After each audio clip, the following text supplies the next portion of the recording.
Hello.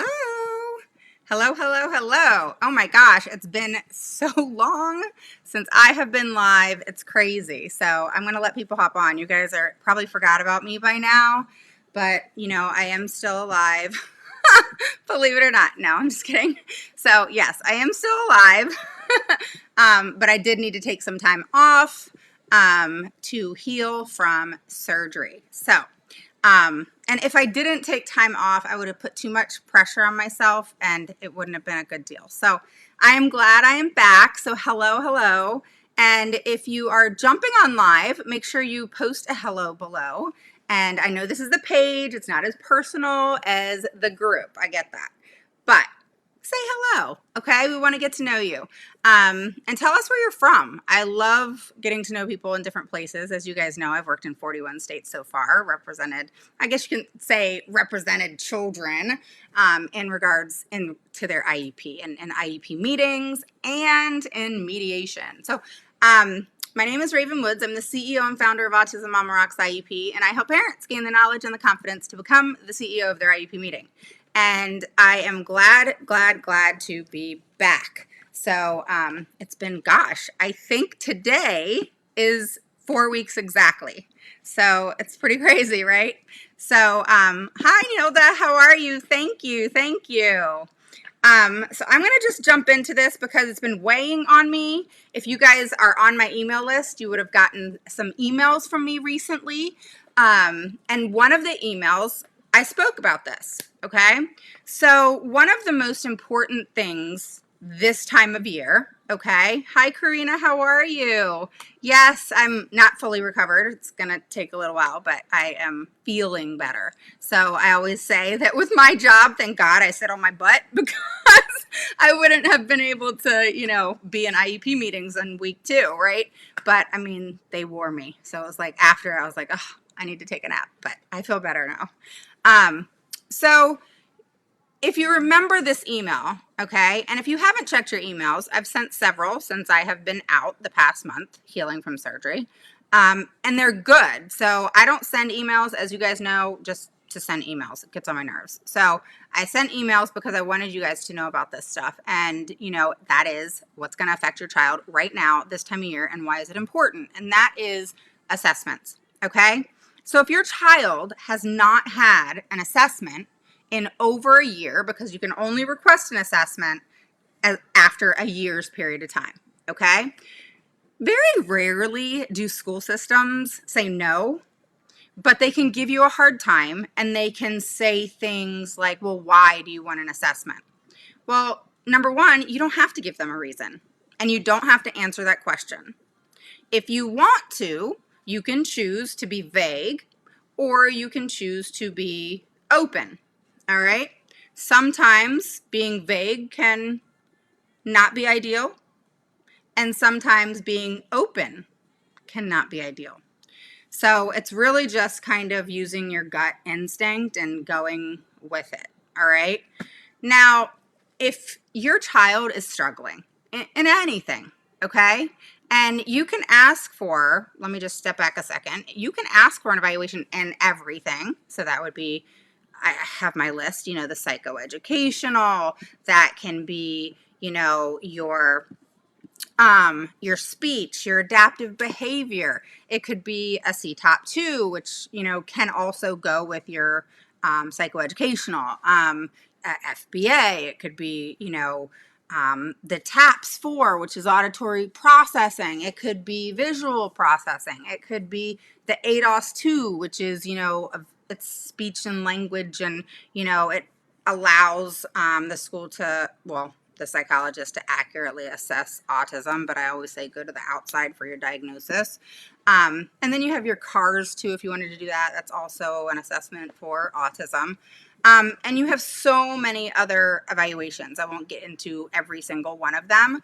And then, you have all your evaluations underneath your psychoeducational. So, psychoeducational is kind of like the topic, if you will, or if you're looking at a circle, it's like that word right in the middle, and then you have all your surrounding attributes that go with the psychoeducational. So, a psychoeducational, you really want to focus on, or at least I like to focus when I'm requesting evaluations for students. I like to ask for the cognitive ability.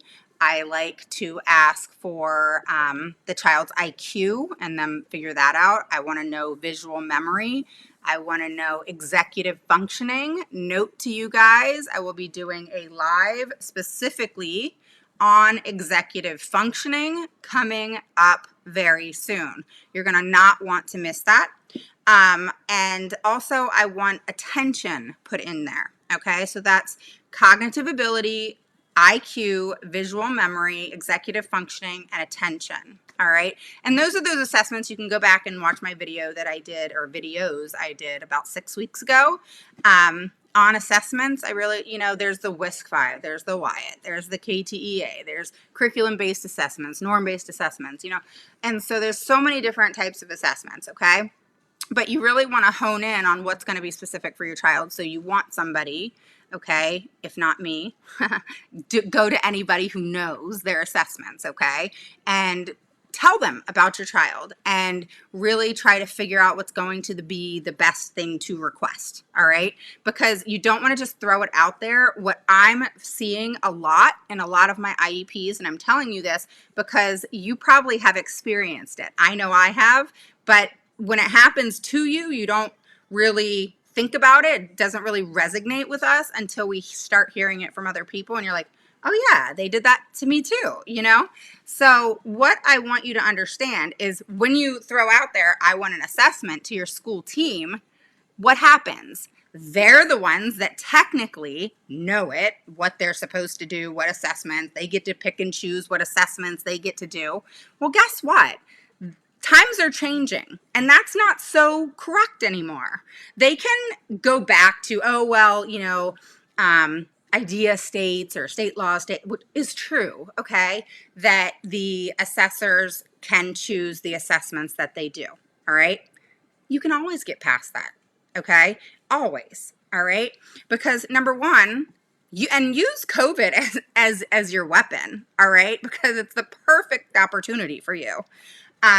But in just being realistic in general, you know your child best. And, one thing that I have really thrown out there to people is you are equal team members. And I'm going to say that again. You are equal team members. I want you to understand exactly what that means, okay? What it means is the school team, I call it the school team, all right? So we're going to say school team and then parents, all right? It sounds like you're on two opposite sides. Go figure. Two opposite sides, right? No, you're actually one, all right? Like a husband and a wife, all right? So y'all are married, all right? We'll just say you're married, all right?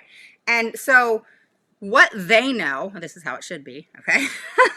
What they know, you must know as equal team members, okay?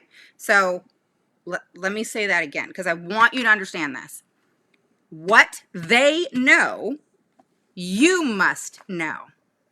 So here's something to understand, and I love this. Okay, so we're going to get back to evaluations in a second, but I want to tell you this kind of tip. All right, so you know how you can ask for an evaluation, all right, and say they're doing their evaluation, okay? Then what happens is you are going to meet about that evaluation, right? Okay, well, guess what? They're probably not going to give you those assessments, or they're not going to give you those assessments until like the day before. Or you know what? Here's a kicker. I've gotten one the day of, the morning of, a couple hours before. You know what I mean? Like, WTF, really?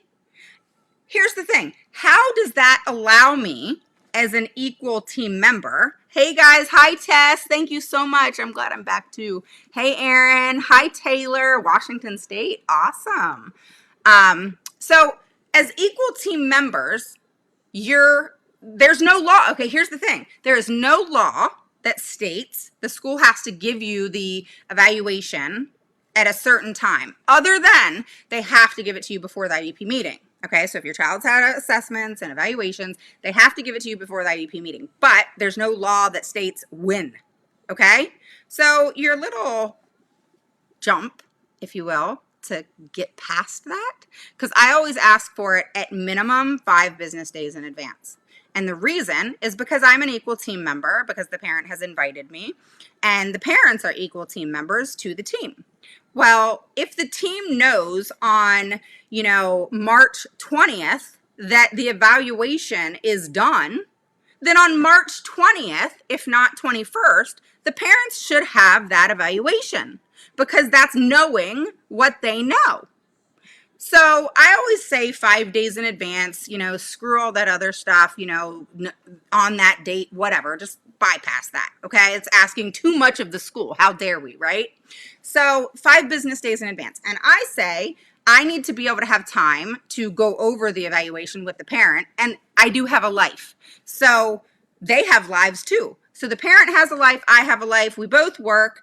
I need at minimum 5 days to be able to go over the evaluation with them, and us be able to come to the IEP meeting prepared and be able to act as equal team members. Make sense? So their excuse of, oh, we don't have to give it to you any certain time. Your excuse is, well, then I'm not going to be able to, this is what I say. Well, then I'm not going to be able to act as an equal team member. So if you're going to get it to me the day before or 2 days before or 3 days before, and I have 2 IEP meetings and I can't go over it with a parent, then I'm just going to have to reschedule the meeting, because you're removing my right to participate as an equal team member. And I'll tell you, every single time I get those evaluations 5 business days in advance, if not before that.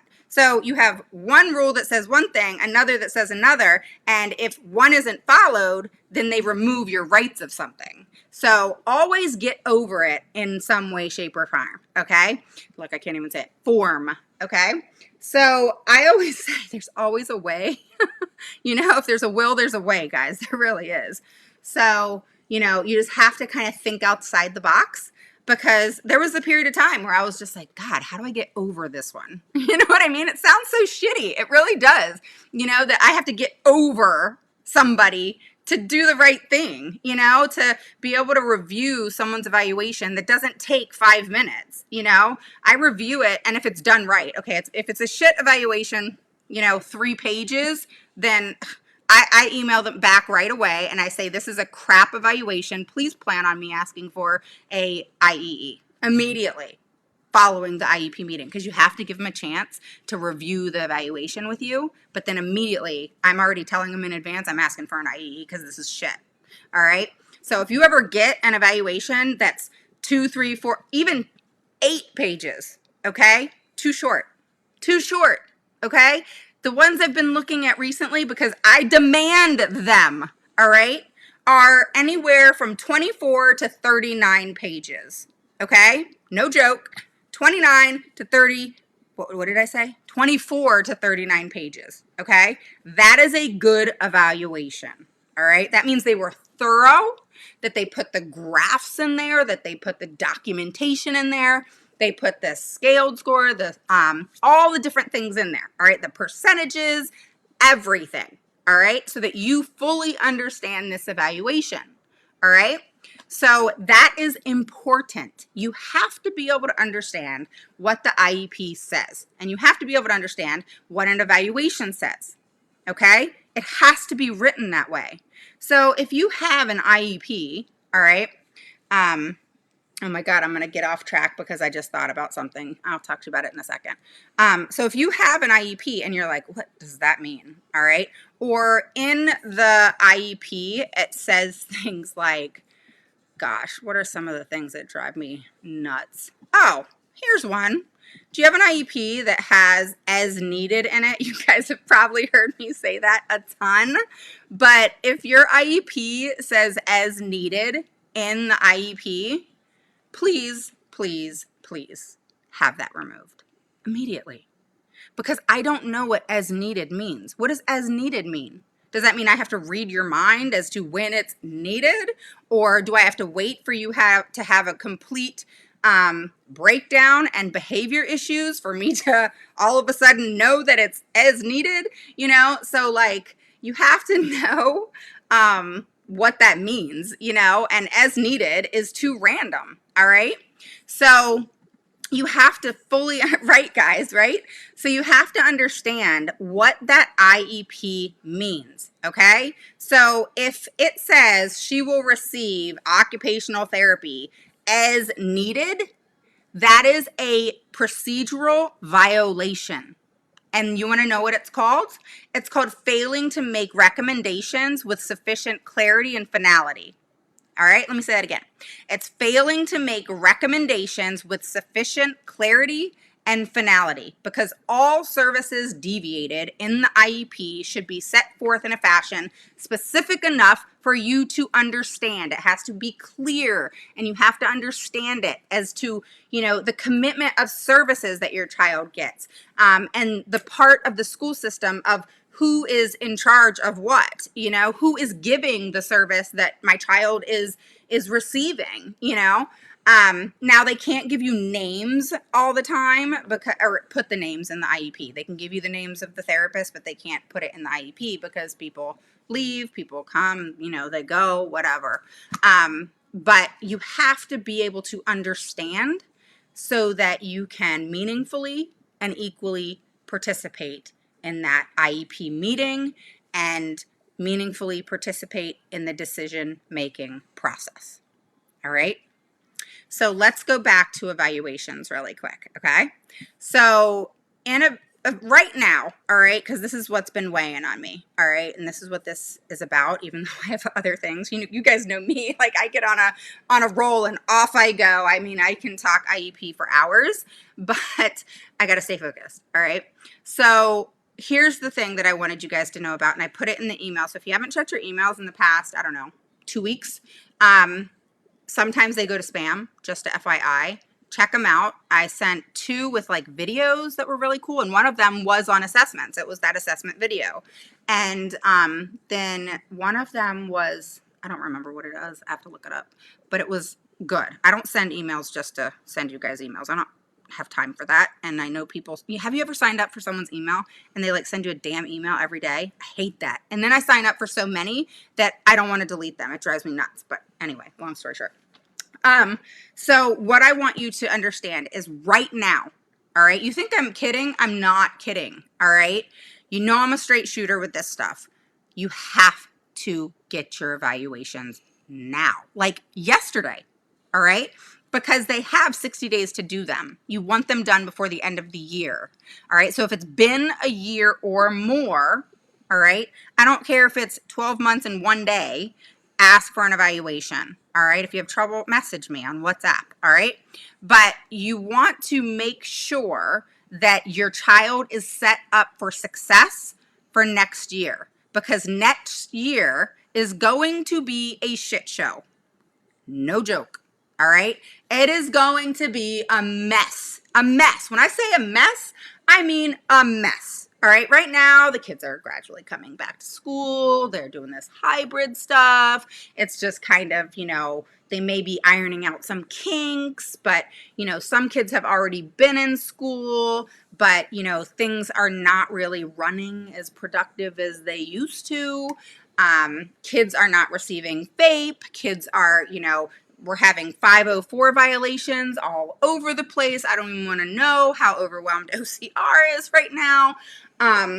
You know, we have all these problems happening. So please, please think outside of what the norm is. I know for me, when I was going through my hell of a story, when I was dealing with IEP stuff, and, you know, I always say I went to hell and somehow bounced back with my IEP story.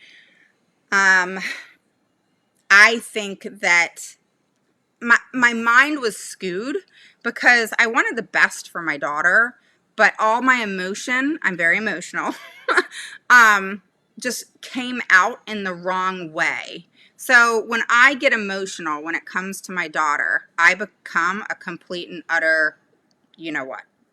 And it's all the emotion that's like pent up of, why aren't you doing what's best for my child? Why aren't you doing what needs to happen? That should just be happening normally, you know, you would think. But I didn't know that, number one, they don't have to do what's best for your child.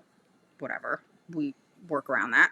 And then the next thing is why do I have to bring it up? Why do I have to get myself so upset? I mean, I would get so much anxiety that my stomach would hurt. Do you guys have you ever had that? And like, even as I became an advocate and, you know, knew what I was doing and all of that, I still got sick to my stomach every time I'd go to an IEP, you know, because it was just like one of those things of like, oh my God, like, it just sucked. It really did, you know. And in all the IEPs I go to, do you know, even with clients, I still get that anxiety feeling. I don't know if it's like post-traumatic stress disorder from IEPs, because I really seriously think they cause lasting impressions on people, you know? And I think it's honestly, in today's day and age, with so many of us dealing with, you know, anxiety and depression and all the things that are going on, even our children right now are going through things, you know, because of COVID. And that's really out there right now. I mean, it's serious. And, you know, then we have this horrible situation of having us parents, you know, I mean, those people can't do anything to us, you know, but what happens? We get all like that, tense and stressed and feeling just whatever it is that your body does when you're nauseous. I get sick to my stomach. Like, my stomach just starts hurting and, you know, like my body tenses up and I like, you know, I don't know, like I just get really kind of jittery and, you know, I don't like that feeling. And who should feel that way going to a meeting to talk about their child's education? Nobody should feel that way, you know? And, you know, I've seen your questions on my group. For those of you who are part of the group, if you're not part of the group, you've got to join the group, all right? Do you know the group ran itself when I was gone? All right. I didn't do anything. And you guys were amazing. You know, you posted questions and you answered each other's questions. And I went in and I, you know, answered questions as I could. But, you know, I had to get off medication. I did not answer any questions for the first 2 weeks. And, you know, then, you know, it just happened. You know, you guys just have learned a lot. And, you know, so for those of you who aren't on the group, you guys got to join the group. It's such a great group. And, you know, I don't have to babysit it. You know, it's just a really great group of people. And I love it. Other than spammers, I delete you right away. I don't even say anything because it's one of the rules. I just delete people. Because I hate spam. You know, it drives me nuts. I don't care what someone else is doing across the other side of the world and what the hell they're selling. I don't care. All right. This is education based. Whatever. Okay, so anyway, guys, it's important to get your child's assessment now, all right? I mean now, all right? And don't let them say, oh, we can't do that right now, or wait forever to schedule your IEP. Make it an imperative thing. Make it a serious thing. Make it where you got to meet like yesterday, all right? They don't need to know why at that moment, all right? So if you throw enough of a stink, and if you're a royal pain in there, you know what? They're going to meet with you because they want you to go away, all right?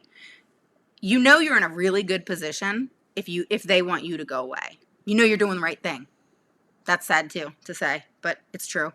All right? So you're doing the right thing, parents, if you are making the school system want you to go away and get out of their face, all right? And don't ever think that because you're a royal pain in their butt, that your child will suffer in any way, shape, or form. I can tell you in 15 years, I have seen that twice. Okay? Do not worry about that. In fact, it's the opposite. They are more meticulous with your child because they don't want you on their butt. Think about it. This parent's really riding our ass. We don't want to mess around here. We don't want to stir the pot. All right? Versus mom that didn't know that she could do X, Y, and Z, right? So it's not mom that didn't care. It's mom that just didn't know yet, right? So that's what I need to do. And you need to help me, okay? So I challenge you guys. Get to know anybody. Like, it could be autism. This is a special education page, and so is my group. But Get with groups, get with, people that that have children with special education kids, and let's team up together and teach others what they can do so that they can get what's needed and appropriate for their kids. All right. So if you hear me say something, go pass it on to somebody so that they can say, oh, or at least ask questions, or maybe come to the group and be able to ask questions or whatnot, so that they can just keep learning and learning and learning so that they can stick up for their kids, because it's happening all over the United States. I'm at 41 now. What did I say? In 2021, I am going to work in all 50 states. So if you want, I will post the states that I still need to do. All right. I'm so sick and tired of California, though. I will tell you that. I can't freaking stand California. New York would be number 2. They're a pain in my ass, too. It's funny how it's the biggest states, right? Texas, we're not friends either. So Texas, New York, and California. All right. Those are the states. I work a lot in those states, a lot. Oregon is, Ohio's great. Move to Ohio. Where else? Gosh, Washington State they have a really great, state system. All right. So what I mean by that is Department of Education. All right. So Washington State, their schools are, but their state department, their Department of Education, fabulous. I mean, the way they do complaints, I did a complaint this past year in Washington State. They're great. What else? So yes, get your evaluations, okay? Ask for them now. And the thing is you don't want to be put off until next year, because this is what happens, okay? And don't get me wrong, guys. I've weaseled my way into California. I mean, those school systems have talked about me, all right? But I even have a school system that someone recommended me, and so I came back into play, and they were in hell. I loved it. I had a great time, but it was just kind of funny. They were like, oh my God, again, because you guys know I'm assertive aggressive in my IEPs. All right. I am not the, advocate. Like, I don't look at other people's sites, advocate sites. I don't care what they're doing. I don't care how they're advocating. I always wanted to just do me. And if I don't want to be influenced, like what I'm doing is working, so I don't need to, but, I just want to, I want to make an impact on schools specifically so that hopefully change is made. Because at the end of the day, like I tell people, and there's been a couple parents I've had to really get down on lately, because it's not about them or me, okay? It's about the child. And that emotion has got to come out of this mess, And it's hard to make really educated decisions as much as we want to and as much as we're capable of when we're so emotionally invested. My dog wants to come hang out. So just know that about yourself if that's how you guys do things. It took years for me to understand that I had to change faces. You guys have heard me say that before. I'm one way outside of an IEP meeting, and the minute I push camera, whatever, all right, on Zoom, I'm a different person. And that's just how it is. I have to shut it off, as emotionally invested as I am, because I treat every IEP as if it were my child, okay? So it's important for me. I'm emotionally invested. I'm invested in that child. And because it's personal for me, I've been through it, and I've been through the hell. So not that I know everybody's situation to a T, because I'm not you and I don't have your child with me, but I know what I went through and the hell I went through. So I can just imagine what others are going through. And so each IEP is personal to me. And so it's important for me at least, to make an impact, for schools to want to change. And it is happening, all right? I have schools that parents have said, I'll just tell you, one of my New York parents, she had asked for an FBA years ago, and she was really mad when I spoke with her last night. Like, why should I accept it now? Because they didn't accept it when I asked for it years ago. But you have to come back around and look at it like, okay, I know you asked for it years ago. I would be good and pissed off too.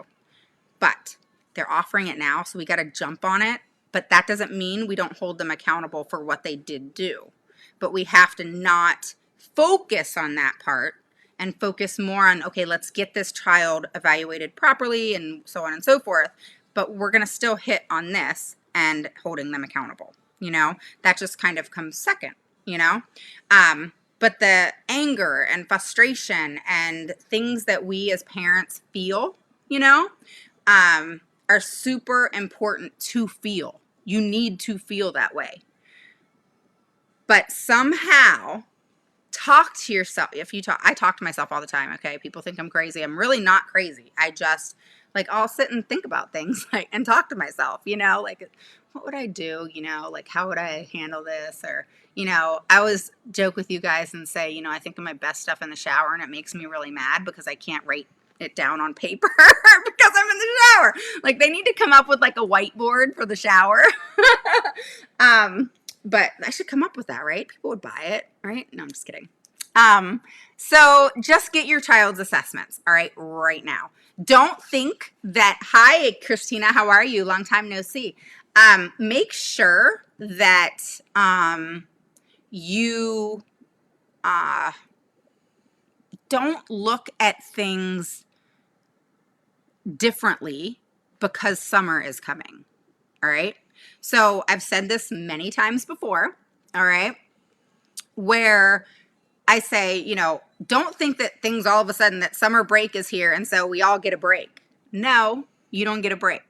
You're on 24/7, all right? Your mom and dad, okay? I have a joke that I'm going to put up here, a post for dads. So if there's any dads on here, this one's going to be for you. It's kind of funny. So I'll post it when we get off here. But, it's really important to understand that a lot of things can happen over the summer, okay? The only thing that typically will not happen over the summer is a IEP meeting, even though you can still have one. It just won't include your whole team. It will be, sometimes they'll say, okay, well, this isn't going to be an IEP meeting. This is just going to be a meeting where you talk with the director of special ed and, possibly a coordinator or someone that works all year versus just, a teacher where they're contracted for a period of time, right? And then they get the summer off and they either get a contract to come back or they don't. So, so that's the only thing, guys. Nothing else stops. If you requested mediation in the middle of July, guess what? The time frame still goes. If you ask for due process in the middle of July, the time frame still goes. All right? There's no stop because it's July. All right? And I cannot, I do not want to be talking about in September or August. A lot of schools are starting in August. I know we are. August and September about how I told you so to not go starting everything in August and September. I'm telling you, I'm going to tell you right now, from experience and from years of experience myself and from years of experience with other people, all right? And when I say, Erin will tell you, I'm in IEP meetings almost every day, okay? And I try to get one day a week, sometimes two, without an IEP meeting, but it's very difficult. I try. I'm trying to balance myself, but it just somehow happens. April's pretty done. No, there's a little bit open, but you know what I'm saying. I don't want to be talking to you guys and saying I told you so, because this is what happens. And no joke, mark my words. You start everything up, you ask for an evaluation come August, or you ask for an IEP come August or September, and then guess what? They have 30 days in which to have an IEP meeting. Did you guys know that they can't schedule it 60 days later? They have to have an IEP meeting with you within 30 days, okay? So August, okay, now it's September because of 30 days, and then you got to get the whole team together, and then they bullshit of how, they can't get everybody together, and it's so difficult. That's not my problem. It's not your problem, Okay? And I always say, you got 30 days. I don't care how you work it out. These are the days that I have available. Figure out what works. Yes, it has to be a mutually agreed time and date. And I always work with the teams. But don't make it a big problem. Come on now. I mean, the director of special education needs to actually do their job and step up to the plate and be the leader and then deviate to all of the teachers as to what dates they need to make available. And if that means changing things up or getting a substitute or whatever it is that they need to do, then that needs to be the director of special education's job to figure it out, not make it your problem. Oh, we can't meet on this day because of XYZ and so can't meet and XYZ is happening. I don't want to hear about that stuff. I want a date. I want a time we agree to, and we need to make this happen. So it's either important to you or it's not. Let me know, but we need to figure this out. I'm not waiting 60 days to have an IEP meeting because you have teachers that don't seem to know how to keep their schedules together. I get there's a lot of teachers out there that are overwhelmed, all right? But at the same time, parents can't be suffering or children can't be suffering because there's teachers that are overwhelmed. It's a catch-22. I've said that this whole time. Teachers are in a really difficult position, good teachers as well. And there's more good teachers than bad teachers, okay? And they're in a predicament. It sucks. But then on the other hand, does that mean that because it sucks that our children shouldn't get FAPE, that our children shouldn't get the education that they need and so deserve? No. So life is life, guys, and it is what it is. So it can suck. Life sucks sometimes. But for teachers, if you're going to teach, you got to figure out a way to make it happen, and I know most do. And, like I said, and I posted about this amazing lady that is going to come live with me. She was a special ed teacher, and she was fired because she refused to lie on the IEPs. So if you think for 1 second that school systems don't do that, this teacher is going to come and tell you otherwise because she was fired because she wouldn't lie. And so you have to put your foot down, so to speak, because you need to make sure that they know you're not going to play games, okay? That they know that you're going to email them every other day if they're not going to get back to you, okay? But going back to teachers, I want to hit on that for just a second. All right. So, it's a hard one because you have a situation going on right now. This is going to be another live that I'm doing. Is a lot of special ed teachers right now, a lot of them, more than you possibly think, are not licensed, working on provisionals, more so now than ever. Not qualified to be doing what they're doing. This has been written up more times than I can tell you, and it is scary. Training, null and void. And it's happening all over. And it's going to happen even more next year. Because guess what's happening? Is teachers don't want to come back. They don't want to put up with this stuff, because what's happening is so much pressure from the district, from administration is put on them. And it's almost like a ton of bricks is being put on them versus the district, who should be dealing with the situation and allowing the teacher to do their job, and that's to teach and do their best in doing that part, where the district deals with everything else and the brunt of things and all the crap. That is just what they deal with. And this teacher should be dealing with the students and teaching and doing what they do best, all right? But what's happening is, all of this is happening with COVID right now. All right. And then we have a nightmare coming next year. If you guys don't see that train wreck coming, y'all need to step back and really think this through, because it's going to be a freaking train wreck. because we're going to have teachers that don't want to come back next year. There's ones that are already not renewing their contracts because it's not worth it to them. It's not worth coming back to school and dealing with the crap, you know, and the stress from administrators to just fail. It's like they're just like we've said with our kids that the, you know, not having adequate IEP sets them up for failure. Same thing for teachers right now. You know, it's like they're set up for failure because of all of the expectations that administration has and is putting on them right now. So, and that doesn't mean, oh, woe is me. It's just fact. It's what's happening.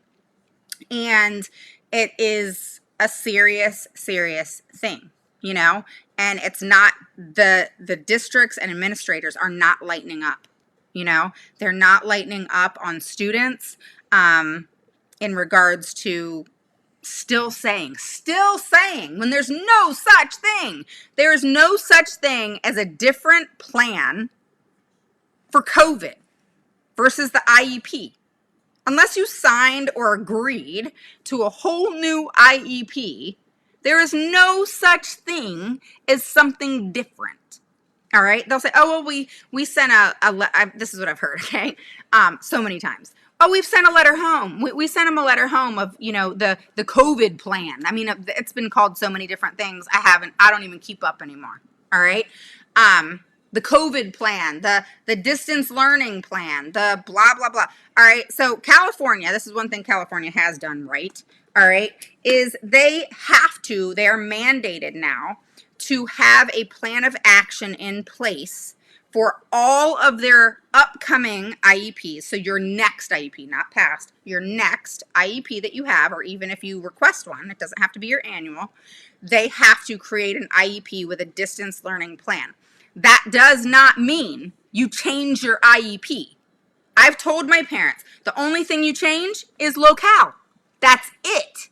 Everything else is expected. Nothing is taken away or should be taken away from your child because they have to learn at home versus school. Nothing should be taken from them. It may not be provided, you know, in a perfect way, in a perfect situation, but it still needs to be provided to them. It still needs to be tried. It still needs to be something that is offered. And even if it doesn't work for your child and distance learning does not work for them, everything within their IEP, if you have a good IEP, hopefully you do. If you don't, you know, you got to get your IEP on point. If not, you are setting your child up for failure completely. All right. If your present levels aren't on point and up to date, which is where assessments come in. Okay. You can't have updated present levels based on, please do not get updated assessments or of present levels based on observation. All right. Please do not let me look at any more IEPs that have present levels based off of observation. I don't give a crap who observed what. All right. Because I can go observe your child and my neighbor could go observe your child 2 separate times, 2 different occasions. And I bet you if we had to write a report, there are going to be 2 separate different reports saying different things. Okay? So do schools have the right to observe? Of course. I don't care if you observe. You can observe my child every day, all day, 24 hours a day. I don't care. But guess what?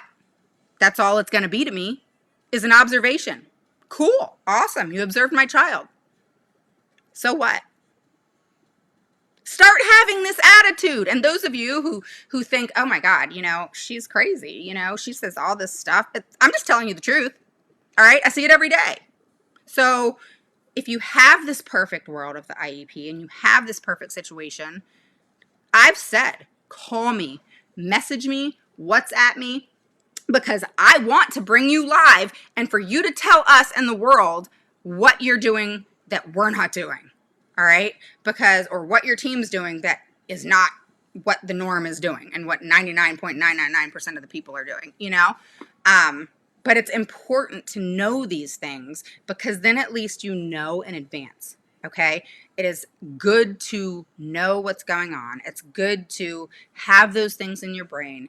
And when you walk into a situation, if something happens, you have heard of it happening. It's not going to be that like, oh my you're just in shock that, and it's not something you've ever heard of before, or, come into contact with, or whatever the situation is. Because nobody likes to be caught off guard like that. So you'd rather know, even if it doesn't happen. Okay. It's a blessing if it didn't happen. All right. So don't also go through the summer and not do anything. All right. Ask for your evaluations now. All right. If you guys have any questions, go ahead and post. I'll answer them. And I'll go through any questions in a minute, but just don't take a break because summer's coming. Not this year. And in all honesty, unless your child just did awesome, and unless your child made some really good progress, everybody should be getting ESY. All schools should be offering ESY. It should just be a given. All right? If in your IEP it says no, you get your computer, your laptop, your phone, and you get on that email and you say, you need to remove no under ESY. You are not allowed to predetermine ESY until we sit down and talk and discuss if it's appropriate. And you can't discuss if it's appropriate, halfway through the school year. You're still kind of acclimating to if it's possible or not, or if it's needed or not, or if something pops up. You just don't know. That's why it should always be touched on. You can actually, a lot of schools, they're doing this in Oregon. They're also doing it in Ohio, where they actually, there's not a yes and no anymore. It's a to be determined. And yes and no is a pop-up box that comes after that meeting, and that meeting date is there. So Oregon has that, and then Ohio has where it says yes, no, to be determined. To be determined is checked, and then a date of when they're meeting. So you should always meet March, April. I don't say May, just because if there's a disagreement, school's almost over, and then what happens? You're screwed. So I always say March, April. All right. They like to push it to May. Why? Because they know that there's going to be a fight, and then there's a fight, and then summer's over and you're screwed. All right. Don't play that game. It is a game that they play by pushing you off, pushing you off, pushing you off. And then you lose your mind. And then all of a sudden, they're going to meet with you because you lost your mind, So why do we have to lose our mind to meet or to get something done? I mean, why do people have to have me come into their IEP meetings to all of a sudden be offered FBAs that they asked for 3 years before? Why? There's just things that they will do to kind of appease you, if you will. And then you kind of forget, and life happens. And this is what happened to me. And life happens. And then this is what would happen to me. So I would request something, or I'd email about something, and then I would forget. They'd get back to me, so I felt like, oh, okay, they're working on it, because, they'll say they're working on it or whatever. And then a month would go by, and I'd be like, well, what, it like crossed my mind, and I'd go back and look at that email, and then I'd get real good and pissed off. Why? Because a month has now gone by. I never heard anything. Life happened, and all this time has passed. So don't allow those things to happen. But they do that because they know that happens. It does. It happens to the best of us. So you have to figure out a way to make a IEP schedule, have it in your phone, have it, on a whiteboard, have it on your refrigerator. There's whiteboards that you can get for your fridge. Whatever it is that you need to do, you need to do it so that you don't forget, and you don't lose sight of what you've requested recently, or because life happens and we forget, and we have other kids, and, it is what it is, right? And sometimes when you've thought about something that's really important, you'll forget about writing it down. And then what happens is you're beating yourself up because you're like, oh my God, what was that? And I'm telling you this because this is everything that I've done, So it's stuff that you want to just be mindful about so that those things don't happen. And then you're kicking yourself in the butt later because you just forgot, So make sure that you plan on having assessments, all right, that you plan on getting things moving. So unless you've had assessments in the past year, okay, then you need to make sure that you're requesting assessments. Oh, thanks, BB. I appreciate that. Another thing, if you've had assessments in the past year, you still have the opportunity to ask for an IEE. So you have up to a year to request an IEE. Now, as you know, okay, with an IEE, they have two choices at that point. They can grant your IEE or take you straight to due process. Do they take you to due process? Very rarely, but do they have that right? Yes. Does it typically happen? Not so much, but you know, I always tell parents, keep it in mind, and the two situations that I've run into where that's happened, it's always settled in mediation, and it was always a scare tactic. So you never want to be one of those parents that scare easily, because they do that shit all the time. I tell parents, you got to stick in the mud and stay there, all right? Let yourself sink, all right? Stick there. Don't move, all right? Sink into that mud and don't move. Don't put your foot down because they want to scare you. That's crazy, all right? So you just have to stick with it. If you stick with it, I'm telling you, I think that's the only, like I've said in the past, that's the only reason I get the stuff done. I'm not Superwoman, you know, but I think that's why I get shit done, you know, is because I ain't backing up. And they know it. They know I'm going to ride their ass every step of the way until the right thing is done. All right? I'm going to make your life hell until you do the right thing by these kids. All right?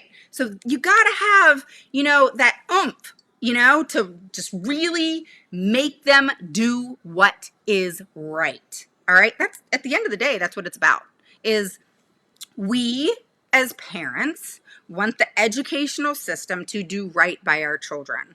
We're not asking for perfection. We're not asking for you to treat them like glass. We are asking you to kindly educate our children, to provide them FAPE, to provide them the services and the accommodations that will assist them in making progress. My God, how dare we ask for that? Come on now. So, educators, step up to the plate. Just do the right thing. And more so, I'm talking to administrators. Get with it. I don't know how you guys sleep at night. It disgusts me. So, you need to make sure moms, dads, grandmas, and everybody else who has a loved one that needs assistance, that is suffering because the school system seems to take pleasure in saying no. All right. I have a school system that I'm going to mediation with, and literally the director of special education, this is the guy, by the way, that sent me a email and said, here's the teacher's direct instruction certification. And when I pulled it up, it was direct instruction certificate. All right. So then what did I do? I emailed and Facebooked the direct instruction. It was Direct Instruction Institute or something like that. And they messaged me back and said, no, ma'am, we're sorry. We don't do certifications or certificates. All we do is a certificate of attendance. Oh, yeah, that happened. So the point of this is he has said, and I have it on recording, okay, on video, okay, and this is what he keeps saying. We don't do that here. Well, there's first time for everything. There's no such thing as we don't do that here. You, sir, are not allowed to say that. We don't do that here. You can't say that, all right? So educators, okay, more so again, administration, they're still educators, guys, by the way. Most of them have been teachers or, you know, something like that for a period of time. Most of them. I mean, most school systems require some sort of teaching experience, all right? So, you know, we don't typically offer that here. Okay. What does that mean? You know, I know that your child needs this, but, you know, we don't offer that here. Okay? Well, you don't get to do that. All right? There's so many different cases. You got Dean versus Hamilton County, all right, where, you know, the parents were not given the opportunity to meaningfully participate, and it was about an ABA program for a student, and the school wanted to say, oh, I know your child needs it, but so sorry, we don't offer that here. They can't do that. That's a procedural violation. They cannot do that, all right, if they don't have it within their school system, all right? So listen to this. If the school system does not have it, it's not available, all right? Then guess what has to happen? They have to outsource it. They have to get somebody from the outside or send your child to private school where it is offered. That's their choices. They don't get to say, we don't offer that here. Okay? If it's needed and appropriate, there has to be a solution in order to get what is needed and appropriate delivered to your child. Okay? All right. So, I am going to go through some of these questions. All right. So a lot of it's, yay, I'm back. Okay, yay, I'm back. Okay, I'm glad I'm back too. It won't be, just so you guys know, it's not going to be in the evenings right now because I can't handle evenings. For some reason, that seems to be when pain wants to show its face. So evenings are out of the question right now, and that is usually after like 6, 7 o'clock is when things kind of start to set in. But before that, I'm good to go. All right. Because you don't want like where you don't get my personality. All right. I'm boring. Okay. I am a boring person if I am in pain, and that is not good. Okay. I am bad when it comes to being in pain. I'm a big sissy. All right. So I have Karina from California. Hello, hello. Cheryl from Ohio. Gosh, we have Christina who says it doesn't sound bad, but gotta do what we gotta do as parents. Yes. Or she said it does sound bad, but we gotta do what we gotta do. Hello, Jan. How are you? We have Santana who says as needed is awful. Yes, as needed. You do not want that in your IEP. Santana says minutes for each services is yes, it is. All right. And another thing, guys, is if your minutes actually say per year or is a large area point in time, that's not understandable. Okay. It needs to be weekly. All right. If they want to do monthly, I will shut up to monthly. But weekly, bi-weekly, monthly, whatever, but nothing past that. Okay. I don't want to hear crap that says 8 times a year. That doesn't tell me nothing. Okay, 8 times. When is my child having that? What dates? I want to know when, where, who's providing it. You know, those are the things that have to be noted. All right. They can't just say, oh, we're doing this. Okay, when? You know? Marlene says, hi, everyone. Welcome back. California, sharing. Thank you. Yes, share this video, please.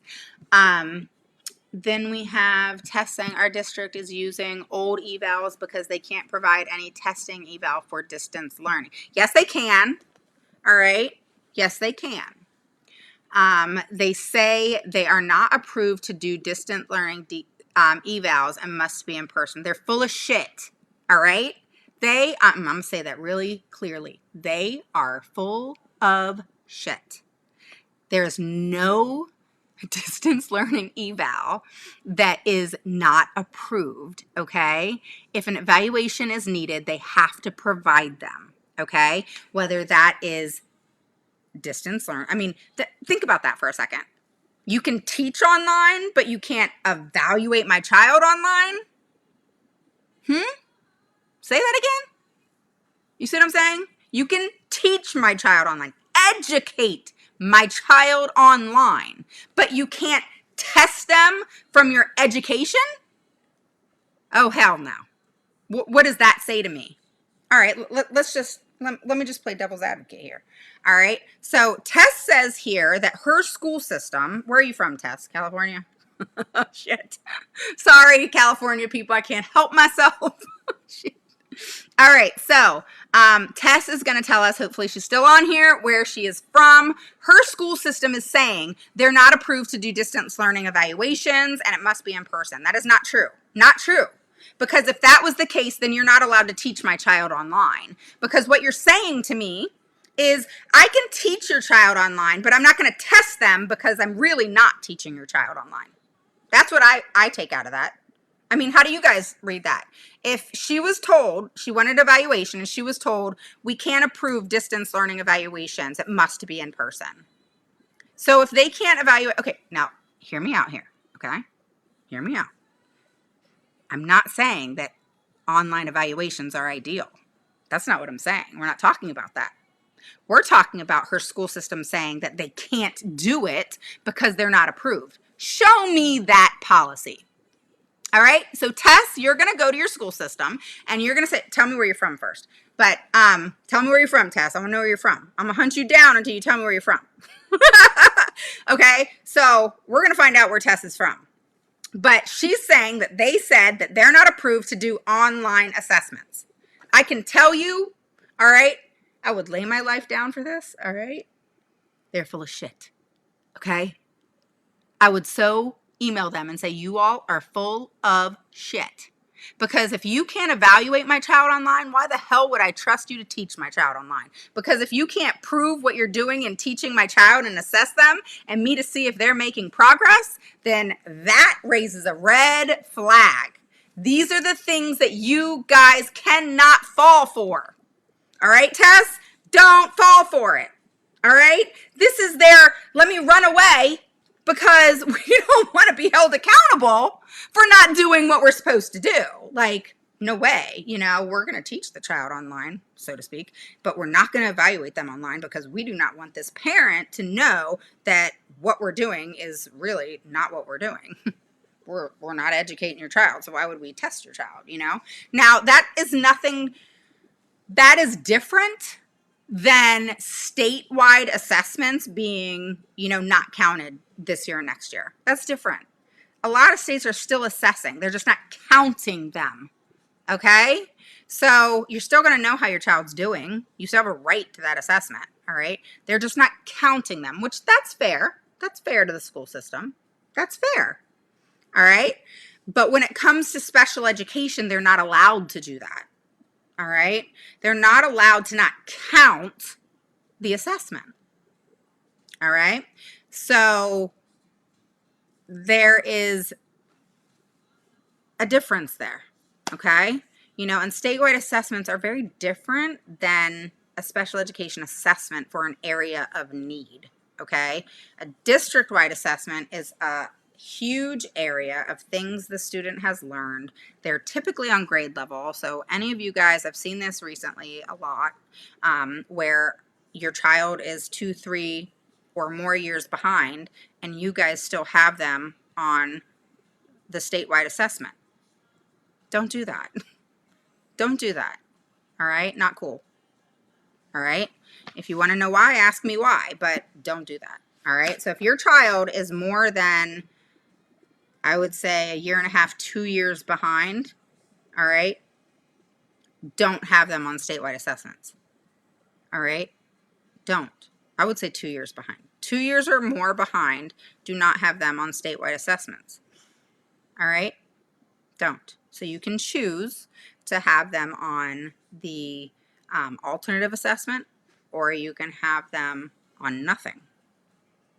Because at the end of the day, who gives a crap which one they're on if they're not on the statewide assessment? Because the other two mean nothing. So if they're not on the statewide assessment, because they're 2+ years behind, your focus should not be the assessment program they're on, so to speak. All right, alternative, statewide, or nothing. Who cares? It doesn't matter. All right, because if they're not on grade level and they're 2+ years behind, why would you have a child take an assessment that they're not even capable of doing? That makes no sense to me. So if somebody wants to make sense of that for me and they have a child that has special needs and is taking the statewide assessment and they're 2+ years behind, I would love to hear your thought process. Seriously, I would like to know your thought process, not to criticize, but to really understand why you have your child on and taking statewide assessments when they're 2+ years behind. Because just in my opinion, in respecting each other's opinions, that's what we have to do, right? So in my opinion, that's setting up a child for failure because our children are smart. They know what is going on around them, even if they can't talk. So why would me personally, want to put a child in a position where they feel like a failure because they're not on 8th grade level, they're on 6th grade level or 5th grade level? Why would I set them up for a test that they're not capable of doing? Okay, that doesn't make them a failure. That doesn't make anything. It makes it where you need to get their IEP on point. It makes it where you need to ride the school and make sure that gap gets closed. And that's where you need to make sure that their goals are top notch, based and created from their present levels so that they can make progress, that gap is closed, and they can resume being on the statewide and taking the statewide assessments. So our thought process and end goal would be the statewide assessments, but it can't be the short-term goal, because the short-term goal, so that's the long-term goal. So look at it like annual. All right, let's just look at it like that. And then the short-term goals or short-term objective is to continuously make their goals happen, all right, so that the gap gets closed, and then they end up being able to take the statewide assessment again. All right, you can take them off that track and put them back on that track. All right, they can be off and then on. All right, so if they're not doing well on it now, because no, the kids are not doing well on it even in 8th grade who have no disability because of things going on right now. And it may not have anything to do with what's going on right now. It may just have to do with COVID, okay? Or it may have to do with, things going on in someone's home. It may have to do with that child is not capable of being on grade level. My daughter is one of them, okay? She's never going to be, and I can say that, on grade level. Will she catch up? Has she catched up? Has she shown progress? Has her IQ improved? Never let anybody tell you that their IQ can't improve. My daughter's improved by 20 from 16 to 18. 2016 to 2018, 20 points. All right? Don't ever let somebody or a psychologist say it's not likely that it isn't actually. It isn't likely for them to improve. But that's what's so crazy about it, is it's not the norm because they're not showing it as that. The progress isn't being made because something is happening, or the lack thereof, and that's the problem. Any child can make progress. I don't care if it's learning to make a bed, all right? Wherever your child is, meet them where they are and teach them repetitively, however it needs to happen, and know that if you meet them where they are and build from where they are, which is why assessments and you getting your assessments right now, assessments, i.e. whatever, okay, is what's going to put your present levels in the place that needs to be, they need to be on point, so that your services, accommodations, modifications, and goals can be created. They're all created from those present levels. That's how important they are. So if your present levels say, oh, Johnny is such a sweet kid, he's really nice, and he always comes in and greets me, that's great. That's a positive. That's a strength. But that doesn't tell me where that child needs help. And that's the whole point of the IEP. And if you notice, school systems always talk about the strengths first. They're taught to do that. Okay? I've said this before. Thank you for telling me that my child is great, and whatever else you want to tell me. But honestly, My child has an IEP for a reason. Let's just cut to the chase and talk about what the needs are, what you're going to do about it, and how the gap is going to be closed, and how we're going to make appropriate and adequate goals in order for that child to make progress in lieu of their disability. Okay? Let's just cut to the chase here. So instead of talking for 30 minutes about strengths that I already know as a mom, my child has. Okay? All right. So Tess, I'm looking forward to hearing back from you because that's not true. Even after meeting you, I have more confidence. I still get butterflies. Yeah, me too, Erin. All right, so Tess says, I can't stand Cali either. Oh, my last nerves. Okay, so you must be in California. Marlene says, tell me about it. California is too much. Mercedes says, hello. We are having my son's triennial and his transition IEP next month. All right, good luck. Make sure transitions are productive and not stupid. All right, that's all I will say is a lot of times they'll put transitions in place. You know, it's mandatory. They have a transitional meeting. They're going to ask your child questions, or they're going to ask you to ask your child questions.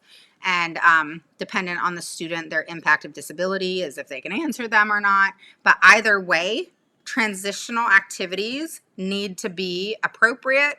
They need to be daily living type activities if the child is more impacted, but need to be associated with daily living type activities that are going to benefit them come future.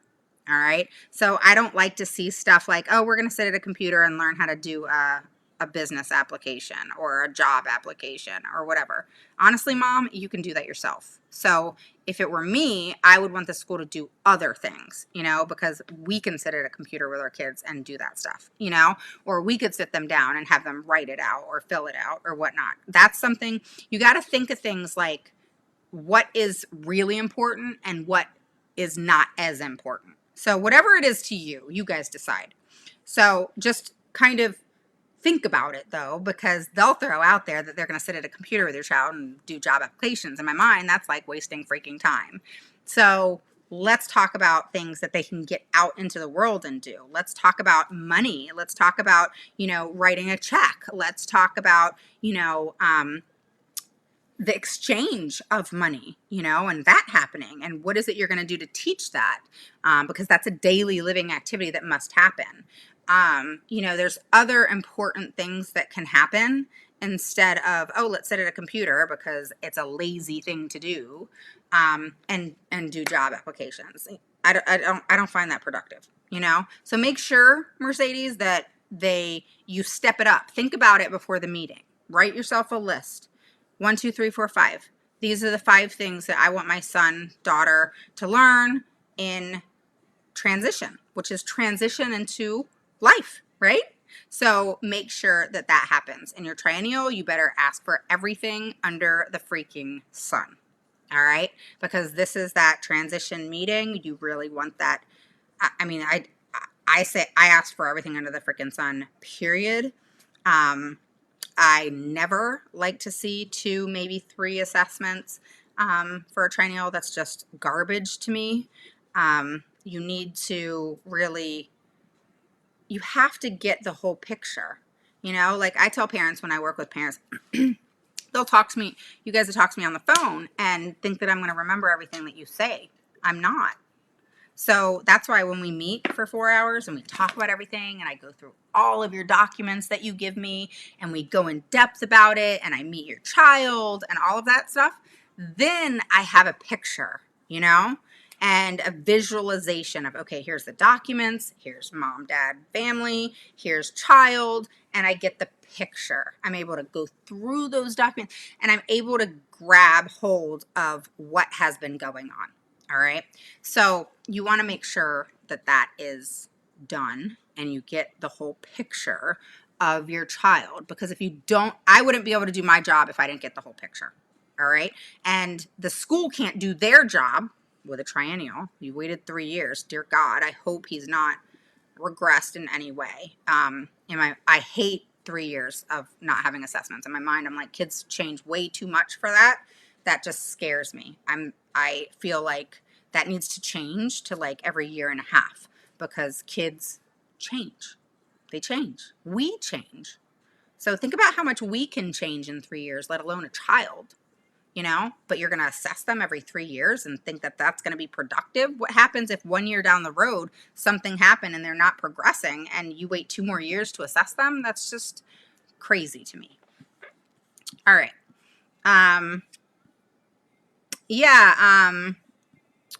Christina, just WhatsApp me. The link is in the chat.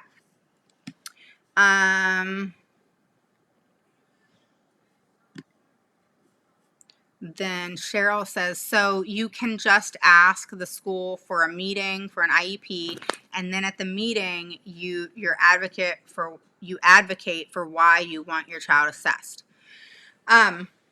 Sure, you can do it like that.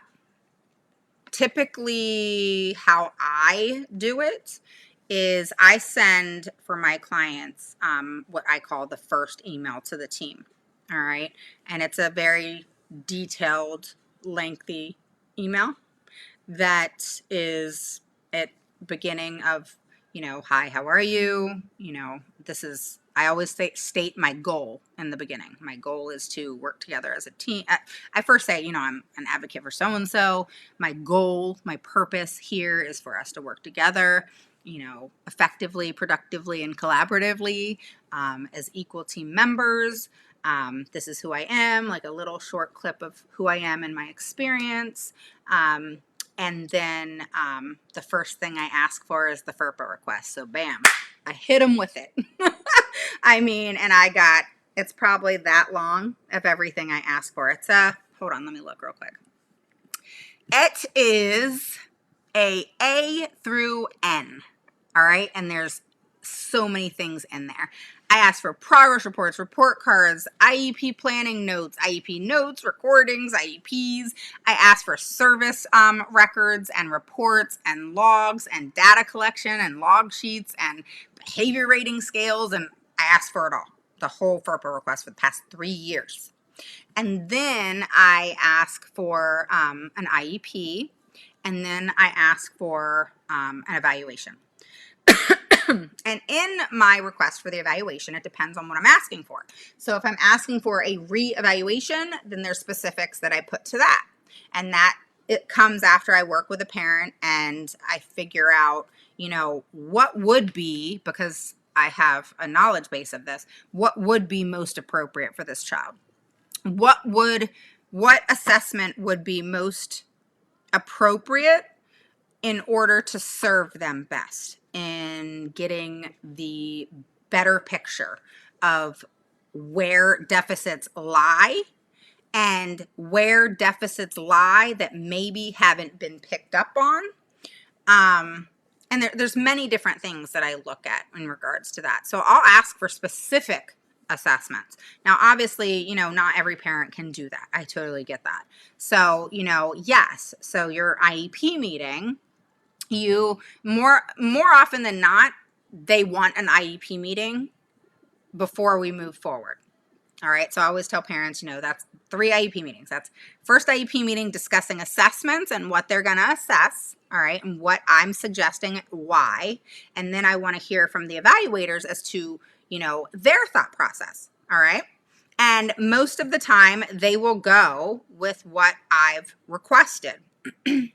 There was one time where an assessor, it was a speech therapist. And I loved this. I love this. I wish more people would do it, where I asked for certain assessments. All right. And she said, well, I have that assessment, but I would rather do, and hold on, I'll tell you what it was called. That's what it was. Okay. So I asked for, I think it was the GFTA3. All right. Which I like that one. That's a good one. And she said, and some people do both, but you don't really need to. So she said, we have that one, but I would rather do the castle too. All right. So that's another assessment. And I was like, can you tell me about that? I've heard about it, but I'm not real familiar with it. And, cause it's actually a newer assessment. Not new, but newer. And so she explained it to me. And of course, when she was explaining it to me, I had looked it up and so on and so forth. And I said, yeah, that I'm reading it now. It actually looks like a really good assessment. Of course, do that. So we were able to collaboratively talk, and she was able to say, would this be okay? She even said, I'll do yours, what you want me to do. And I went with hers because they were very much alike, and why not? I'm a workable person. I'll work with you, but you got to prove yourself to me. That's the only thing I request. All right. So I'm not trying to be nasty.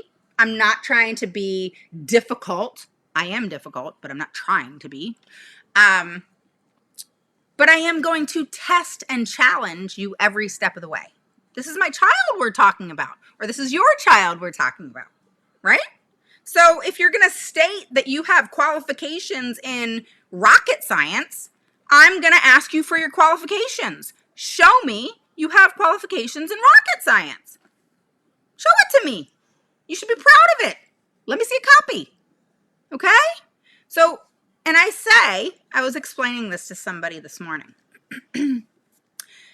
She said, I hope tomorrow, because we meet tomorrow about assessments. And, I hope it's not difficult. I hope there's not a lot of, difficulty. I hope they don't give you a hard time. She was just really stressing about it. All right. And I said, who cares if they give us a hard time? I'm not worried about that. Why are you worried about that? Who cares?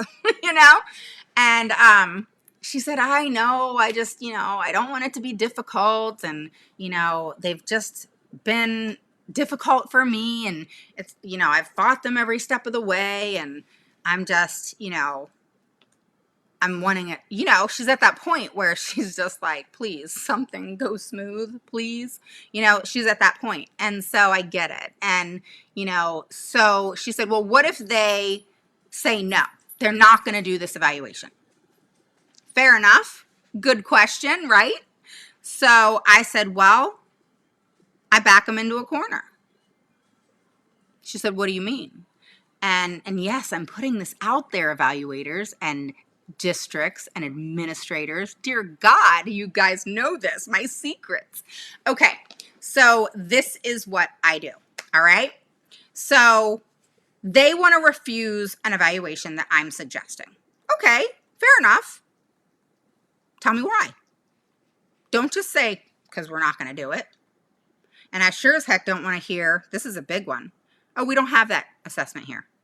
Why not? Why don't you have the updated assessments? Why do you have the old one? If it updates, you need to update with it. This isn't like an Apple where you can keep it 5 years, computer, all right? This is an assessment. Okay, Pearson, which is the big time assessor out there, all right, they put updates out there, and I've spoken with them. They put updates and different things out there for their assessments. They also, just like a computer, you update your computer, right? They also put out new evaluations and assessments, just like the Wyatt 1, 2, 3, 4. Okay, why aren't you giving the 4? Why are you giving the 3? Different things like that, all right? So why are school systems, several of them, not keeping up with the assessments?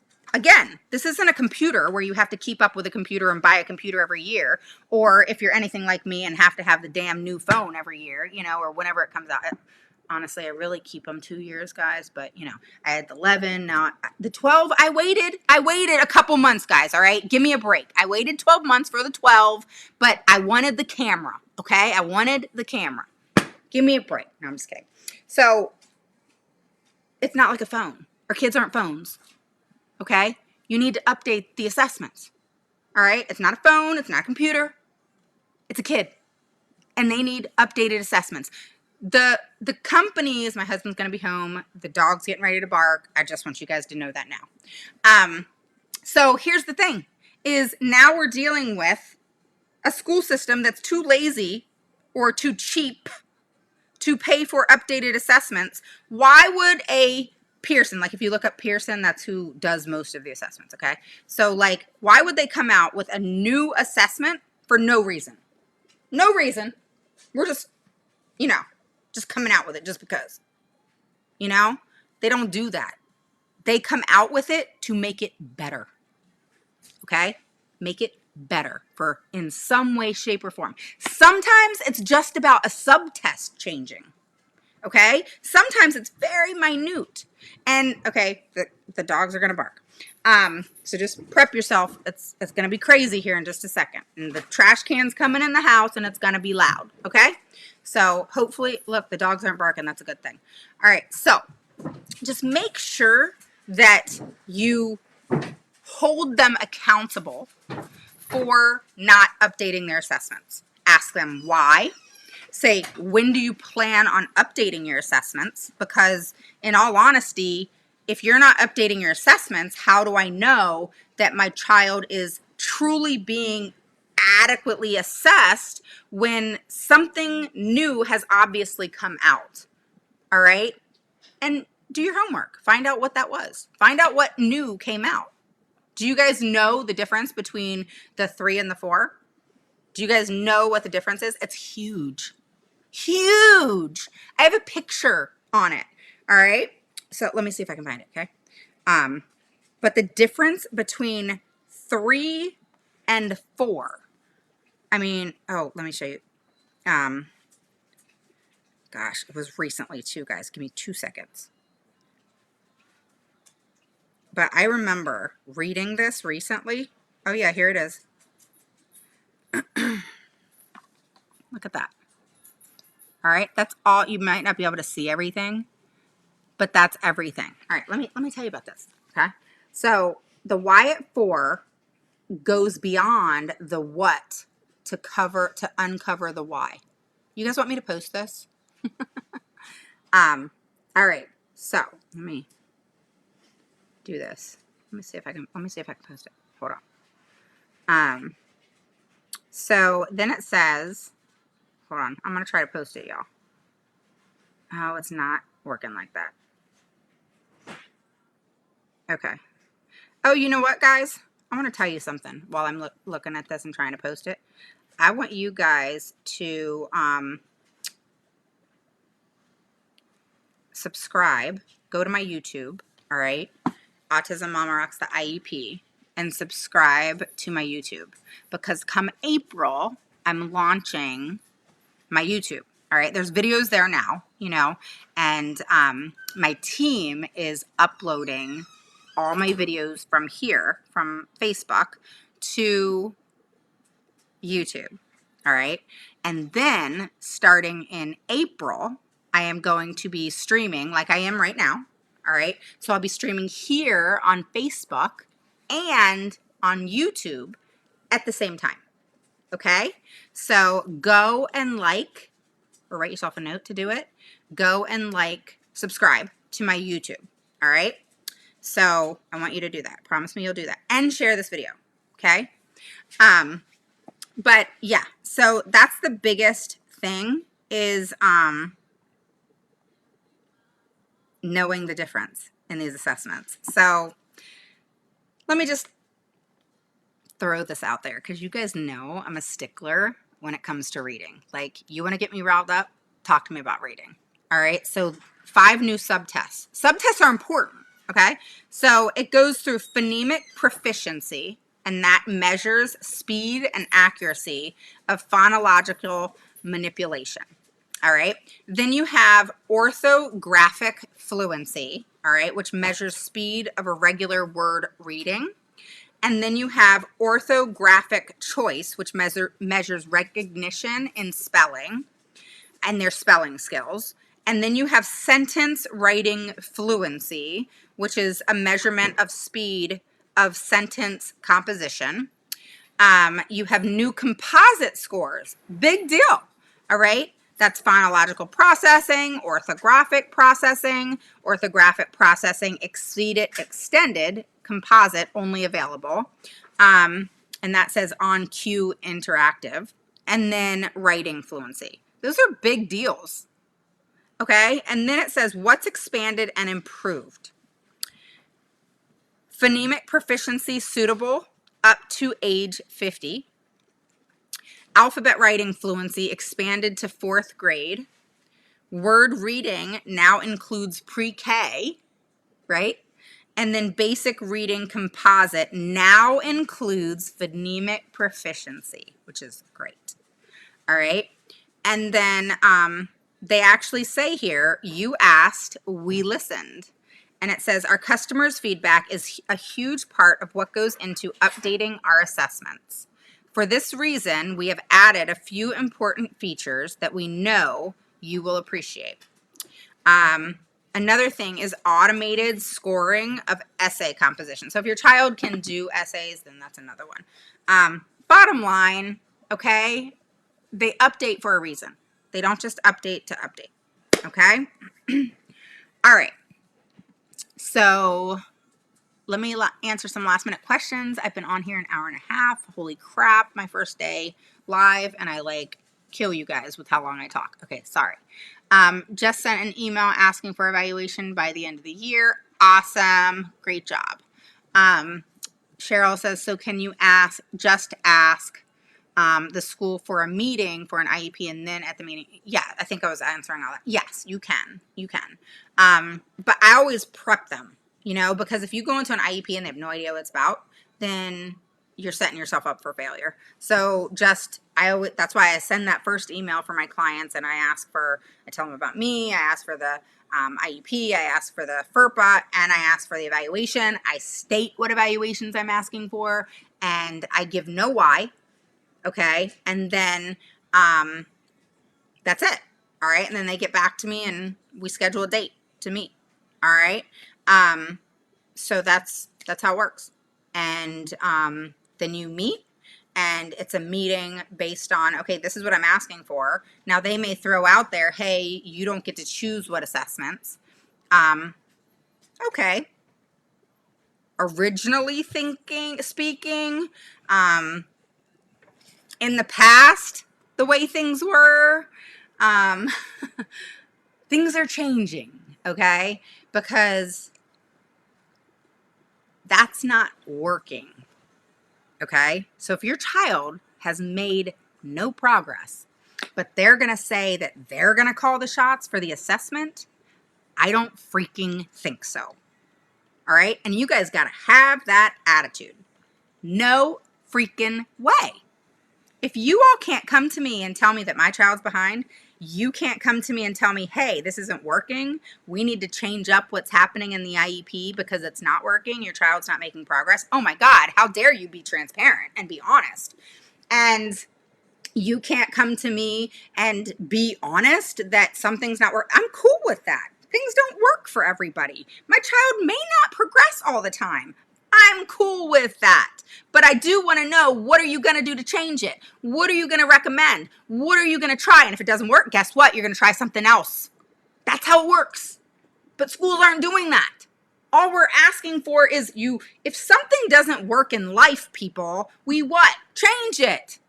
If we want to change who we are because we're mean or we don't listen, you know, we talk over people or whatever it is that is our weakness, right? What do we say? I mean, people do like, you know, their January 1st thing. I don't do that. If I got to work on something, I start that day. All right. So we're always working on ourselves. Kids are always working on themselves. You know, they're not perfectionists. We're cool with them not making 100% progress all the time. But we do expect educators, administrators, etc., to come to us and say something's not working. We need to regroup as a team and figure this out. You know, they're puzzles. We got to figure out the puzzle. We got to figure out how that puzzle is going to work. And then we have to figure out how to make it productive and effective and then make progress. All right. So that's all we're asking for. So at the end of the day, if you teachers and administrators and everybody else want to give us a hard time because we want you to come to us and be transparent about what's not working, Rocco, what's not working and what needs to happen to change that, because you don't have the time to do it because you have so much on your plate.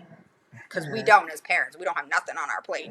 But because you don't want to take the extra time or effort or whatever, for some reason, we're not hearing something. I don't know. What do you guys think? Why do you think that schools aren't coming to us? That's a good question, right, Erin? Why are schools not coming to us and just saying, hey, Sam isn't making progress this year. You know, it's been 4 months now. I don't know what's going on. It's okay, teachers. We don't know everything. I don't know everything. You don't know everything. Man, we're actually human. But if you don't take ownership for things that go on, people forgive. People make mistakes. People make bad decisions. So what? I hate judgy people. So if you're a judgy person, you probably don't belong on my page because I'm not going to be for you. I hate judgy people. I'll tell you why. Because who are you to tell me about my situation or judge my situation when you've never walked in my shoes? Who are you to tell me about my autistic child or how to deal with my autistic child when, again, you haven't walked in my shoes? We make decisions based off past experience. We make decisions based off of what we think is best at the time. You know, we make decisions based off a variety of things, all right? As parents, as educators, we have to make decisions based on what is in the interest of the child in the educational setting and what is it that's going to meet their individual needs. And how is it that I'm going to provide that in the most effective manner that this child's gap is closed in some way, shape, or form during the year that they're with me so that I can play a part in their lives to make change. I think if educators thought more along those lines than being overwhelmed with the demands on them, if you will, from administrators and whoever else, ignore that, you know? If they ask you to lie on IEPs like this one teacher was that's going to come live with me, tell them to jump a creek. I get you don't want to be fired, but God, at the end of the day, can you really sleep with and wake up and know you did the right thing? Teachers have no problems finding jobs. So you're going to benefit in the long run if you believe of anything higher up for doing the right thing than doing the wrong thing. Okay. I brought this topic up today to my son's RSP teacher, that what is the exact detailed plan when school opens up on April 12th for those children with IEPs, how much actual staff, TAs will be available, hands-on, blah, blah, blah. Sorry. I don't want to seesaw having him going back and forth. I am refusing to sign his IEP until they provide him at least a temporary one-on-one to assist him. I wouldn't not sign an IEP if you agree to everything based on that, because you can put something in play for that, but you need to make sure the IEP is on point and then go deal with that other part. But you don't want to not sign the IEP and not have that implemented if you agree with it, except for that part. Okay? Hey, Faye. Hey, baby. Tess says yes, been there, done that, and makes it harder. I'm tired of the push-off. Sadly, one of the main focuses, Marlene says, at least here in California, is they are more focused on safety practices while in the classroom, which, don't get me wrong, is completely understandable to some extent. However, we need to get back to some actual genuine focus back on children being in school. Yeah, I agree. You know, one of the things that's interesting is Florida. They are not a required state to wear masks, all right? Like some, if you're out and about or in a store. And I think that's cool, but not cool. You know, it's like, but at the same time, numbers aren't rising and life has gotten back to normal. You know, businesses are thriving, you know, so there's that pros and cons kind of thing. So I'm glad I'm not making those decisions. But yeah, it's a hard one. Everybody has kind of a different opinion and, you know, it's a difficult one, you know. I hate to be the one in charge of that decision. Nikki had her first eval yesterday. Jessica says how to take out teachers' observation in the IEP and what should be replaced with. I don't think observations should be taken out of the IEP. I think that they should be there, but I don't think importance needs to be put into it. You know, I don't think that, yeah, I don't think there should be no importance to it because it's a substantial thing. You know, it's not objective, it's substantive. So it's an opinion. So it is what it is, you know. I mean, that's great. I'm glad you have an opinion, but it doesn't really hit me in any way, shape, or form. Del Rose, I worked with LAUSD earlier this year, and they did an evaluation. So I don't know. I mean, we reviewed their evaluation and everything. They were a pain in the ass. LAUSD is one of the largest school districts. I want to say it's the largest school district in the U.S. Don't mark my words on that. I'm just guessing, but I'm pretty sure it is the top 3. I want to say it's the largest, to be quite honest. But I haven't worked with them in 5 months, so I don't know what they're doing now. But 5 months ago, they did do an evaluation. Then we have, Cheryl says, I've asked a few times this year about my kindergartner needing help and services. I've been told since he's home, they can't do anything. I'm really sorry about that because that's not true. They can get services. Kids get services every day. So I don't know what it is that they can't do. What is it that they can't do? What is it that they're saying that they can't do?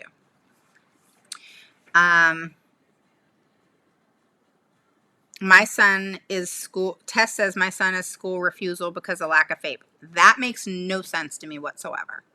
That doesn't even make sense at all. My son is school refusal because of lack of FAPE. Okay, lack of FAPE is what happens. What's happening to get there for the lack of FAPE to happen. All right, so something's got to happen for FAPE not to happen. All right. Delruz says LAUSD told me they can't evaluate my first grade son who needs help in reading comprehension only in person. Yeah, that wasn't the case 5 months ago, but I haven't worked with them in 5 months, so I'm not sure, but I know all over California they're doing assessments.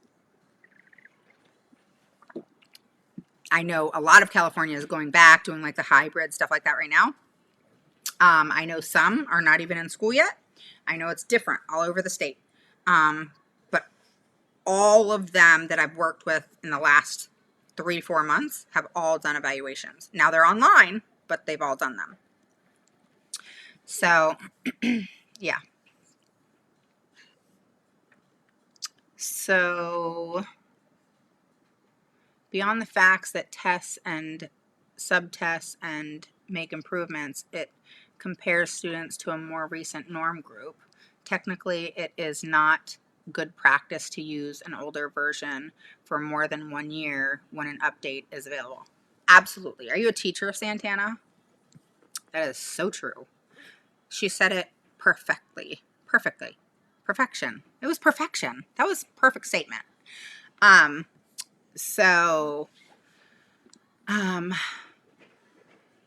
The newsletter that was mentioned earlier, can you send that to me and add me to the mailing list? Yes, we can add you. If you can, WhatsApp me and I will add your email. Okay? Or I do see it in the post here. So Erin can get that to me, hopefully. Kim says the schools don't come to the parents to say that because they don't want to do more work and see children succeed to their fullest potential. Yes. Desiree says they do have to wear the mask in schools, though, in Florida. Okay. All right. So the schools require that. Yeah, everywhere else in Florida, it was weird. My mom and stepdad got COVID in Florida.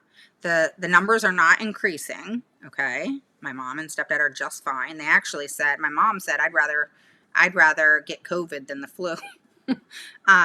She said for 2 weeks she felt like crap, and you know, she lost weight and felt like crap and lost her sense of taste and smell, but other than that, that was it. It's crazy how it hits people differently, right? Okay, so, oh, you're a psychologist. Oh, that's awesome. So see, she's validating the things about the tests, guys. All right, so they are true. All right, see, Santana knows what she's talking about. She's a psychologist. She seems very educated because she is talking about them in the right way. All right, a good psychologist compared to a not so good psychologist is very clear. All right, I can tell you. All right, Santana, tell me if I'm correct. So a psychologist that does a number of assessments, okay, will not give you a 8-page assessment. It will be like some of the assessments I've seen anywhere. Gosh, I mean, I've seen them so many pages, but a lot of really good ones are up to 39 pages, you know? But that's not all writing. That is the graphs, that is, you know, recommendations, et cetera, all right? And the data, everything. So that's all of that. And data takes a lot of pages, you know, but that's what you want to see. And a good assessment has all the assessment and what the assessment means, like what is the mean, what is the standard deviation, what is all that stuff. And then it goes into the assessment, how the child scored. And then it gives like a little bit of a blip on what those scores mean. All right. And then it does it again and again and again. And at the very end is where the recommendations are. And at the very end is where all the graphs are. All right. I hate it when assessments are done and graphs are done after each assessment throughout. Just show it to me at the end. I want to read it. I want to evaluate it. I want to see it. I want to understand it. I want to absorb it. I want to read it again. And I want to read and then here's a key thing too, guys. When you look, don't just scroll down and look at recommendations, because a lot of times I've found recently recommendations are bullshit. And if you look at the assessment and you read the assessment as a whole and then look at the recommendations, sometimes they don't even match. No joke. So you got to look at that stuff. You can't just like, I think I told you guys, you know, in the beginning, and I got to get off here. I've been on here an hour and 47 minutes. It's crazy. All right. So I used to just look at services, accommodations, and modifications on my daughter's IEP because I didn't know. I thought that was important, you know, like present levels. What's that? Like just a bunch of stuff that I was supposed to read that was a lot of stuff to read, and I didn't want to read it. So, and I didn't know what they meant either. So that's why I didn't want to read it. It wasn't that I didn't care. I just didn't know what the point was, and I was so absorbed in her getting speech and OT and dance therapy and all these things that I just didn't know. So don't get so absorbed in the recommendations that you ignore what's throughout the whole assessment, because you will find out more in the whole assessment than you ever will in recommendations. And a lot of times too, again, it goes back to if it's a good psychologist or a bad psychologist.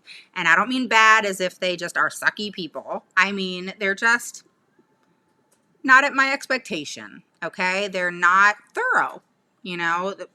People are different, you know? It's kind of like a doctor. You like one doctor, you don't like another, you know? Same thing. But if you're going to evaluate my kid, you better be on point, you know? Or I'm asking for an IEE, so it's up to you, all right? And you know what? Oh my God.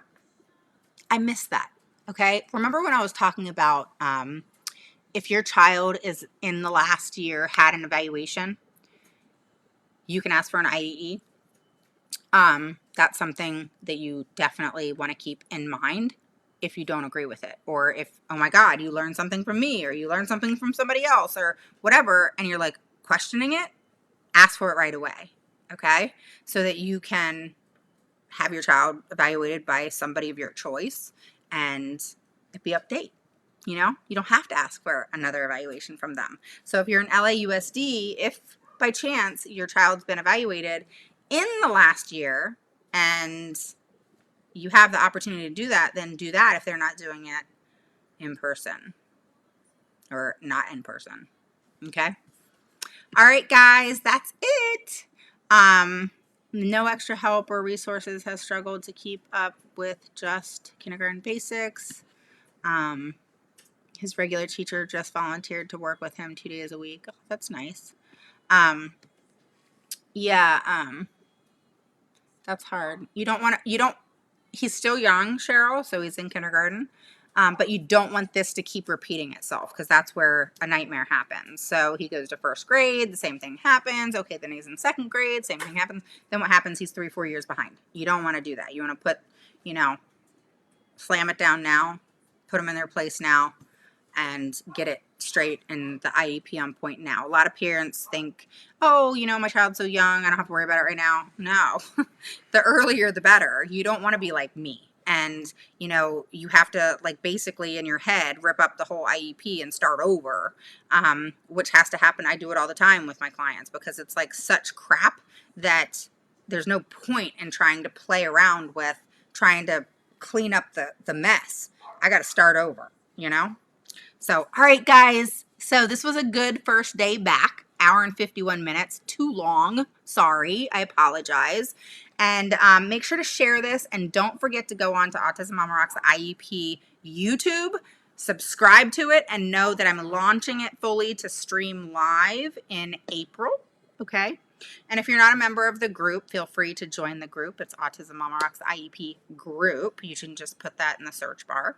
Feel free to join if you so choose. It was very nice being on here with you guys. Okay, wasn't sure if we had to get through kindergarten. Thanks. I'm late. Okay, so definitely watch the replay, Maritza, and I will see you guys soon. I'm not going to go live every day. I'm still healing.